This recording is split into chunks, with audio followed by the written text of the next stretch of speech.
बच्चों, आज हम पढ़ेंगे कक्षा 8 साइंस यानी कि विज्ञान का अध्याय 12 घर्षण।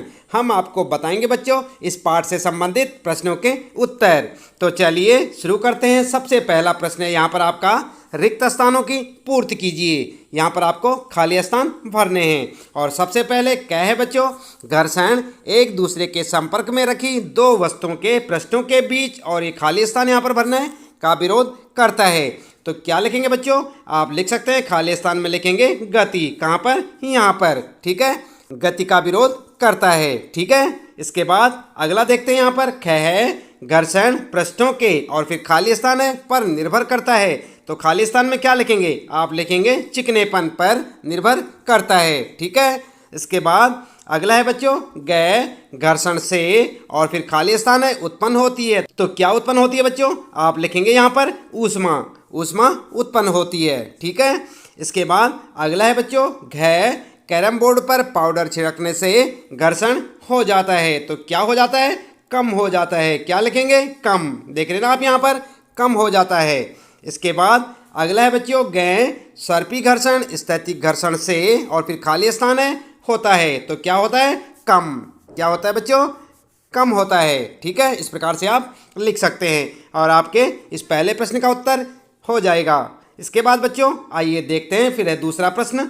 चार बच्चों को लोटनिक स्थैतिक तथा सर्पी घर्षण के कारण बलों को घटते क्रम में व्यवस्थित करने के लिए कहा गया। उनकी व्यवस्था नीचे दी गई है, सही व्यवस्था का चयन कीजिए। और यहाँ पर आप देख सकते हैं बच्चों, चार ऑप्शन है आपके लिए, लोटनिक स्थैतिक सर्पी।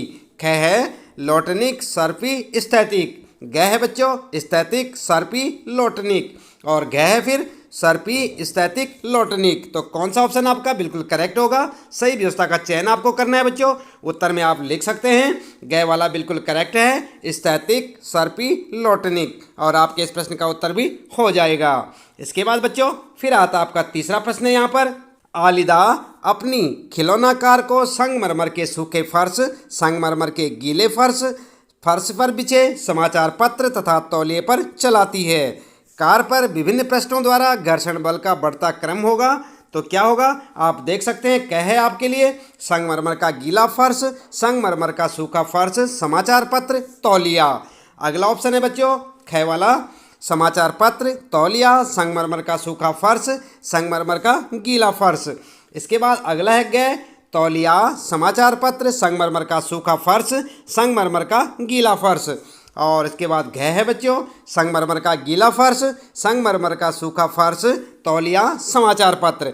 तो आपको सही ऑप्शन चुनना होगा। इसमें आप लिख सकते हैं बच्चों, उत्तर में लिखेंगे ग वाला बिल्कुल करेक्ट है, तौलिया, समाचार पत्र, संगमरमर का सूखा फर्श, संगमरमर का गीला फर्श, और आपके प्रश्न का उत्तर हो जाएगा। ठीक है, इसके बाद बच्चों आइए देख लेते हैं चौथा प्रश्न है। मान लीजिए आप अपने डेस्क को थोड़ा झुकाते हैं, उस पर रखी कोई पुस्तक नीचे की ओर सरकना आरंभ कर देती है। इस पर लगे घर्षण बल की दिशा दर्शाइए।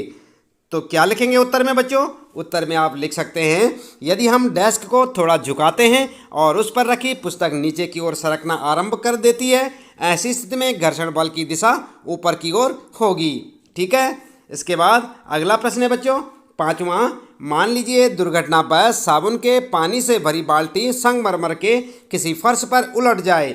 इस गीले फर्श पर आपके लिए चलना आसान होगा या कठिन, अपने उत्तर का कारण बताइए।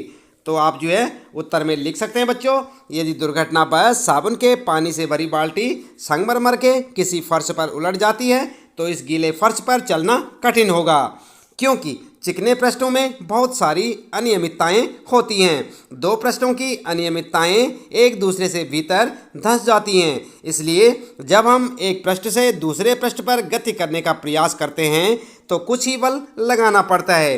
क्योंकि घर्षण बल कम होता है, इसलिए फिसलने की संभावना काफ़ी अधिक हो जाती है। ठीक है, इस प्रकार से आप अपने प्रश्न का उत्तर लिख सकते हैं बच्चों, साथ साथ याद भी करते रहें। इसके बाद अगला प्रश्न है यहाँ पर छठा प्रश्न आपके लिए, खिलाड़ी कीलदार जूते यानी कि स्पाइक्स क्यों पहनते हैं, व्याख्या कीजिए। तो जानते हैं बच्चों आप स्पाइक्स के बारे में, क्यों पहनते हैं खिलाड़ी कीलदार जूते। उत्तर में आप लिख सकते हैं, खिलाड़ी कीलदार जूते यानी कि स्पाइक्स इसलिए पहनते हैं ताकि घर्षण बढ़ सके, जिससे बार बार खेल का अभ्यास करने से जूते घिसे नहीं और खेल के दौरान खिलाड़ी फिसले नहीं। आई बात समझ में? इस प्रकार से आप अपना उत्तर लिख सकते हैं बच्चों। इसके बाद आता है फिर आपका 7वां प्रश्न है, इकबाल को हल्की पेटी धकेलनी है तथा सीमा को उसी फर्श पर भारी पेटी का धकेलनी है, कौन अधिक घर्षण बल अनुभव करेगा और क्यों? तो जानते हैं आप बच्चों, उत्तर में आप लिख सकते हैं सीमा अधिक घर्षण बल का अनुभव करेगी, क्योंकि घर्षण हमेशा आरोपित बल का विरोध करता है और लगाया गया बल जितना अधिक होगा उतना ही घर्षण बल अधिक होगा। चूँकि भारी पेटी का धकेलने के लिए ज़्यादा बल की आवश्यकता होती है, इसलिए उस पर घर्षण बल अधिक अनुभव होता है। ठीक है बच्चों, इस प्रकार से आप अपने इस प्रश्न का उत्तर लिख सकते हैं। इसके बाद फिर आता आपके लिए 8वां प्रश्न है, व्याख्या कीजिए सर्पी घर्षण स्थैतिक घर्षण से कम क्यों होता है। तो जानते हैं आप ऐसा क्यों होता है बच्चों? उत्तर में आप लिख सकते हैं सर्पी घर्षण स्थैतिक घर्षण से कम होता है, क्योंकि जब कोई वस्तु गतिमान हो जाती है तो उसके पृष्ठ के संपर्क बिंदुओं को उतना समय नहीं मिल पाता कि वे जमीन अथवा फर्श के संपर्क बिंदुओं में धंस सकें, अतः सर्पी घर्षण स्थैतिक घर्षण से कुछ कम होता है। उदाहरण के लिए किसी बॉक्स में गति आरंभ करने की अपेक्षा पहले से ही गतिमान बॉक्स की गति बनाए रखना सरल होता है। आई बात समझ में बच्चों? इस प्रकार से आप अपने प्रश्न का उत्तर लिखेंगे। और इसके बाद फिर शुरू होता है आपके लिए 9वां प्रश्न है, वर्णन कीजिए घर्षण किस प्रकार शत्रु एवं मित्र दोनों हैं। तो उत्तर में क्या लिखेंगे? उत्तर आप लिख सकते हैं बच्चों। उत्तर लिखेंगे घर्षण शत्रु है, घर्षण के हानिकारक प्रभाव निम्न हैं। और क्या क्या हैं पॉइंट बनाकर लिखेंगे। फर्स्ट लिखेंगे यहाँ पर घर्षण के कारण वस्तुएं घिस जाती हैं, और सेकंड लिख सकते हैं बच्चों घर्षण से अत्यधिक ऊष्मा नष्ट होती है। ठीक है, और इसके बाद दूसरा यहाँ पर लिखेंगे हेडिंग, घर्षण मित्र है, घर्षण अनिवार्य है। आई बात समझ में? क्योंकि, और फिर पॉइंट बनाकर लिखेंगे बच्चों। फर्स्ट लिखेंगे यदि घर्षण न हो तो चलना नामुमकिन है। सेकंड लिखेंगे यदि घर्षण न हो तो लिखना नामुमकिन है। और इसी प्रकार थर्ड लिखेंगे आप, यदि घर्षण न हो तो गतिमान वस्तु को रोकना असंभव है।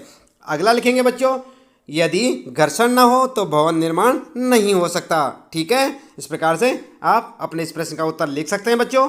फिर आता आपका 10वां प्रश्न है, वर्णन कीजिए तरल में गति करने वाली वस्तुओं की आकृति विशेष प्रकार की क्यों बनाते हैं। आपने देखी होगी ना, जैसे नौका होती है तो ऐसी क्यों बनाई जाती है बच्चों उसकी आकृति। उत्तर में आप लिखेंगे जब वस्तुएं किसी तरल में गति करती हैं तो उन्हें उन पर लगे घर्षण बल पर पार पाना होता है। इस प्रक्रिया में उनकी ऊर्जा क्षय होती है, अतः घर्षण को कम से कम करने के लिए प्रयास किए जाते हैं। यही कारण है कि जल में तैरने वाली वस्तुओं को विशिष्ट आकृति प्रदान की जाती है, ताकि तरल में गति करते समय घर्षण पर पार पाने में उनकी ऊर्जा का क्षय यथासंभव कम हो। ठीक है बच्चों, आई बात समझ में? तो इस प्रकार से आप अपने इस प्रश्न का उत्तर लिखेंगे, साथ साथ याद भी करते रहें बच्चों। इसके साथ ही इस पाठ से संबंधित प्रश्नों के उत्तर यहाँ पर समाप्त होते हैं। उम्मीद है कि आपको अच्छे से समझ आए होंगे। आप इन्हें अपनी नोटबुक में नोट करें और उन्हें अच्छे से याद करें। और यदि आप चैनल में पहली बार आए हैं बच्चों तो चैनल को सब्सक्राइब भी अवश्य कर दें, बेल आइकन भी दबा दें, ताकि आपको आने वाली प्रत्येक पाठ की वीडियो की नोटिफिकेशन मिलती रहे। और देखते रहे अपने कक्षा 8 विज्ञान के सभी पाठों के प्रश्न उत्तर हमारे साथ। मिलते हैं फिर अगली वीडियो में नए पाठ के कुछ नए प्रश्न उत्तरों के साथ।